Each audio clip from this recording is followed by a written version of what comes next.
Baba Saheb Ambedkar no lasima singsa khalai kok samano sajagi angai Tripura তপশিলি জাতি সমন্বয় সমিতিनि কংমাই তিনি আগরতলা টাউন হলগো কাইসা কনভেনশন সংসজাখা ও কনভেনশনनि পান্দাও মানজা ফাইকা আগিনি মন্ত্রকরা তাই তাবুক সিপিআইএম পলিট ব্যুরোনি আদং মানিক সরকার মানজাখা আগিনি এমএলএ সুদন দাস তাই তাংফাং রামচন্দ্র দুম দলিত শোষণ মুক্তি মঞ্চনক হবই জোদা জোদা আদং রক ও পান্দানি বিসিংতেই home minister Amit Shah parliament কক সামানি abno rasainadi lukrong nakar sande yake মন্ত্রী ইয়াকাদি hne খরাংটি সালাইখা তাই বিজেপি নি কংমা সামুসা এরনব ককসিল চালাইখা সমস্ত কিছু উপেক্ষা করে মানুষ যখন বুঝতে পারছেন যে না এটা তো চলবে না, এটা তো প্রতিহত করতে হবে, প্রতিবাদ করতে হবে, সোচ্চার হতে হবে, এই আস্তে আস্তে দেখা যাচ্ছে এই লড়াইয়ে আন্দোলনে অংশগ্রহণের সংখ্যাটা বাড়ছে।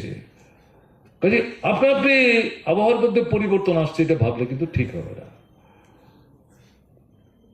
খারাপ পরিস্থিতি ভালো হবে, আরে রাত্রে হলে পরে তো দিন হবে, এটা এক জিনিস।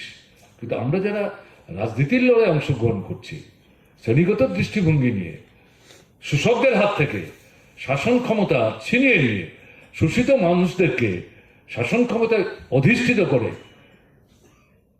এই শোষিত বঞ্চিত নির্যাতিত জাত ধর্ম বর্ণ সম্প্রদায় নির্বিশেষে তাদের জীবনে সুস্থিতি শান্তি একটা সুন্দর পরিবেশ পরিমণ্ডল তৈরি করার যারা লড়াই করছি, আমরা খারাপ অবস্থা থেকে ভালো অবস্থায় কবে আসবো তার জন্য বসে থাকবো নাকি খারাপ অবস্থাটাকে নিজেদের লড়াই সংঘর্ষ শক্তির জুড়ে আন্দোলনের মাধ্যমে এটা আস্তে আস্তে আমাদের সুবিধা মতো ভালো অবস্থার দিকে কনভার্ট করার চেষ্টা করব, এটাকে পরিবর্তিত করার চেষ্টা করব। এটা করতে না পারলে আমরা কি করে প্রগতিশীল আন্দোলনের অংশীদার, আমরা কি করে এসসি কোঅর্ডিনেশন কমিটির নেতা নেত্রী কর্মী সংগঠক, আমরা কি করে মার্ক্সবাদী কমিউনিস্ট পার্টির লোক, পরিস্থিতিকে কনভার্ট করার ভূমিকা তো আমাদের নিতে হবে। এটা রাতের পর দিন দিনের পর রাত সংবিধানের রেপ্লিকা সেটাকে ভেঙে দেওয়া হয়েছে, তার প্রতিবাদ করতে গিয়ে খুন হয়ে গেলেন সোমনাথ সূর্যবংশী। বিচার বিভাগীয় অবস্থার মধ্যে থেকে তার মৃত্যু হয়েছে, পুলিশি নির্যাতনে মৃত্যু হয়েছে বিজয় ওয়াকের। এই চলছে গোটা দেশে দলিতদের, তফসিলি জাতি, তফসিলি উপজাতি, অন্যান্য পশ্চাৎপদ অংশের মানুষের জন্য বাজেটের বরাদ্দ কমে যাচ্ছে। আজকে তাদের উন্নয়ন না, পশ্চাৎগামী উন্নয়ন হচ্ছে, পেছন দিকে যাচ্ছে।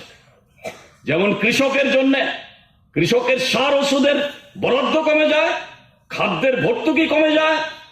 এবারের বাজেটেও কৃষকের সার ওষুধের ভর্তুকি কমিয়ে দিল 24,898 কোটি টাকা, খাদ্যে ভর্তুকি কমিয়ে দিল 7,000 কোটি টাকা। গরিব মানুষ বাঁচবে, কর্মসংস্থান দিনের পর দিন সংকুচিত হয়ে আসছে, সরকারি চাকরি নেই, সব বেসরকারীকরণ করে দিচ্ছে, ঠিকা কর্মচারী নিয়োগ করা হচ্ছে। সরকারি চাকরি থাকলে পরেই তো রিজার্ভেশন আসবে কোত্থেকে? রিজার্ভেশনের এই জায়গা ধীরে ধীরে সংকুচিত হয়ে আসছে। এরকম পরিস্থিতি গোটা দেশে একই পরিস্থিতি চলছে আমাদের রাজ্যে। আমাদের রাজ্যে কি চলছে পরিস্থিতি? অত্যাচার কম হয়। দীপশ্রী দাস ক্লাস 9 ছাত্রী, তাকে ওই সাবরুম নিয়ে নির্যাতন করেছে, শেষ পর্যন্ত তাকে রক্ষা করতে পারেনি, তার মৃত্যু হয়েছে। তার মামলা পুলিশ গ্রহণ করছে না, হাইকোর্টে গেছে।